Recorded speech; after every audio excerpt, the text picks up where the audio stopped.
Do Kenyans understand the electoral cycle?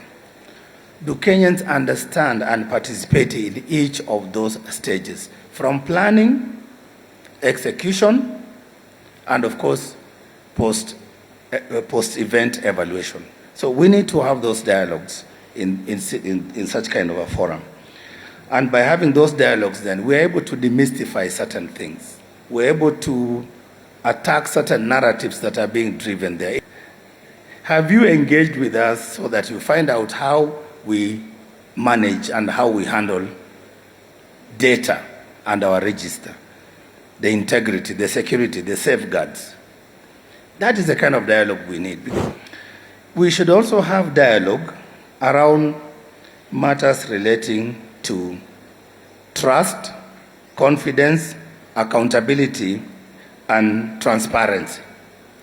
Most often, you find that issues around trust and confidence, who is driving these narratives? Since I came to office, I have never met a single youth or young person in this country who has come to me or our offices and told me, Chairman, we don't trust you. We don't trust your commissioners. We don't trust Iebc. But when you listen outside there, there's a certain group of stakeholders that keeps on hammering Iebc. There's lack of trust. We don't trust this Iebc. We cannot participate because of this Iebc. Who is driving these narratives? We are 55 million Kenyans or so. Who are we ceding this responsibility? Is it the media? Is it the opinion pollsters? I think I've seen Dr. Wolf somewhere there. And when they conduct this in opinion polls, are we aware of this? Do we know the kind of methodology they use? Or is it the narratives by some politicians that when they feel aggrieved by the decisions of the commission, when we do our job so well, and they feel maybe the commission has not served their interests, then they go out there and tell Kenyans, oh, you know what, we don't trust these people. On the basis of nothing, zero evidence. Are we there for the 50 million of us or 55 million of us? Are we going to cede that responsibility to a particular category of Kenyans to continue making us believe that there's no trust in our institution that manages our elections? This is the dialogue that we need to have. Who is this who has been doing studies to determine the levels of trust or lack of confidence or things like that? We need to know, because if we're saying let us all be transparent, Iebc can be as transparent as possibly we can. But also the people driving those narratives of lack of trust, lack of confidence, must also show us that evidence, must also be transparent to the people of Kenya and tell us why do they have issues with the Iebc? What particular issues? That is the kind of conversation we need to have. The limitation, I think that is an issue that is active. We need to have dialogue around it. We know we breach certain constitutional requirements on boundary delimitation. Campaign financing, the cost of elections. Most of the time you hear Iebc elections or elections in Kenya are expensive. Expensive to who?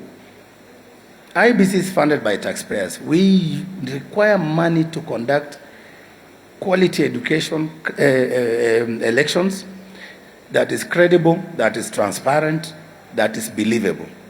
But then there's also the element of the expenses of elections related to political campaigns. And where do these political parties and politicians get funding from and that money from to undermine the will of the people? Violence. I am glad young people are here. Most of the time, and we saw it in the last by-election,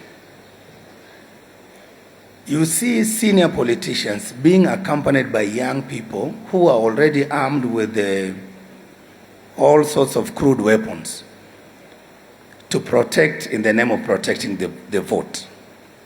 Are we going to continue like this as a country? Is that what our young people are better mobilized for? Or they'll be better mobilized for other better things? So our young people, I believe and I trust in you and in your judgment that you still have a big chance to come up and register in large numbers. And I think the good professor has given you already the statistics and the kind of power you have. So you don't need more power than your numbers and your age and your vibrancy and your energy. So please take advantage of that. Most of the speakers who have spoken here before have spoken to that fact. So our youth, we appeal to you. It is your civic duty, it is your civic responsibility. We cannot have elections in an environment where there's no security and where there's no peace. So as stakeholders again, because the essence of us coming here as stakeholders is to dialogue around some of these critical issues. Are we going to have elections in an environment that is not conducive for us to have a peaceful, credible, transparent, free and fair election?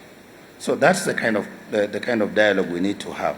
For us as IEBC, we will use public resources responsibly, transparently, and in an accountable manner. And this new IEBC Senior Council, I think this is the first IEBC that citizens know who the commissioners are. So we are out there, we meet, we are open, and we will be meeting. Over the last few months we've been in office, we've met with the youth in Kirinyaga, in Machakos, in Nairobi here, and we will continue going around the country. And through a festival like this, this dialogue, I was telling Ambassador Hank that this, we should take it to the counties. And we will be part of it. So we create that platform for us to interact with stakeholders so that they can feel us.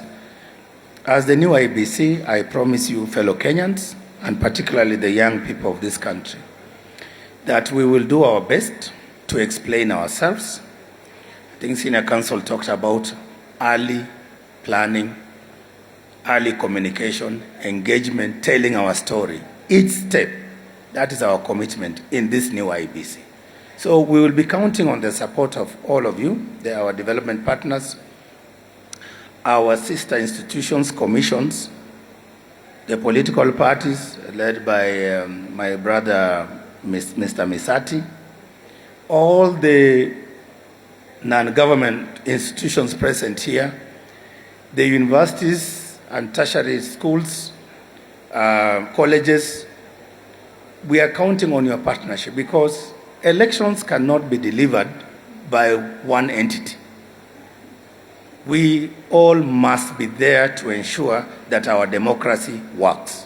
So as we enjoy ourselves, as we dance, let us reflect on what is the role of each one of us as an individual, as an institution, towards ensuring that our democracy works. Kenya is a working country, and our democracy is working. What we need to do is to keep perfecting it, to keep improving on it. Our Electoral Commission is considered one of the best globally. Let us give ourselves a clap for that. That one I will state without fear or favor. Every time I travel out of the country, for the last 2 or so trips, I've gone to meet with electoral management bodies outside the country, whether it's in Asia and Pacific, Africa, people, India, people always come to look for the chairperson or a commissioner representing IEBC. They will look for, where is Kenya? Then when you ask, why are you looking for us or for me as a chairperson of IEBC? They will tell us, okay, explain to us, how does a voter register look like? Because there are many countries, even in this continent, that don't know even how to register people.